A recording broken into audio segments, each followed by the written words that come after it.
السلام علیکم دوستو، اگر آپ وزن بڑھانے کے خواہش مند ہیں تو کیلے زیادہ سے زیادہ کھائیں۔ کیلے کھانے سے وزن بڑھتا ہے۔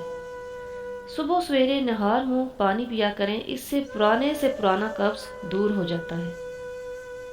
پیسی ہوئی لونگ میں لیموں کا رس ملا کر دانت میں ملنے سے دانت کا درد دور ہو جاتا ہے۔ کسی بھی قسم کی موچ آ گئی ہو تو گرم دودھ میں ہلدی ملا کر پینے سے درد میں خاصی کمی آ جاتی ہے۔ اگر چھوٹے بچوں کو موشن لگ جائیں تو سفید زیرہ بھون کر 2 ماشا پانی کے ساتھ پلانے سے موشن بند ہو جاتے ہیں۔ اور دوا کھانے کے فوراً بعد لیٹنے سے پرہیز کریں۔ روزانہ 4 کھجوریں کھانے سے کمزوری سے چھٹکارا پایا جا سکتا ہے۔ شام 5 بجے کے بعد بہت زیادہ کھانے پینے سے پرہیز کریں۔ روزانہ 1 گلاس دودھ پینے سے ہڈیوں کے مسائل سے بچا جا سکتا ہے۔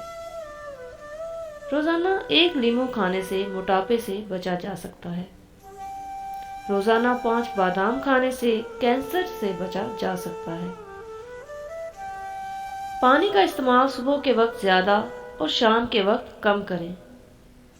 ریشہ سے چھٹکارا پانے کے لیے لہسن کا استعمال نہایت مفید ہے۔ لہسن اینٹی بائیوٹک کے طور پر استعمال ہو سکتا ہے۔ شکریہ۔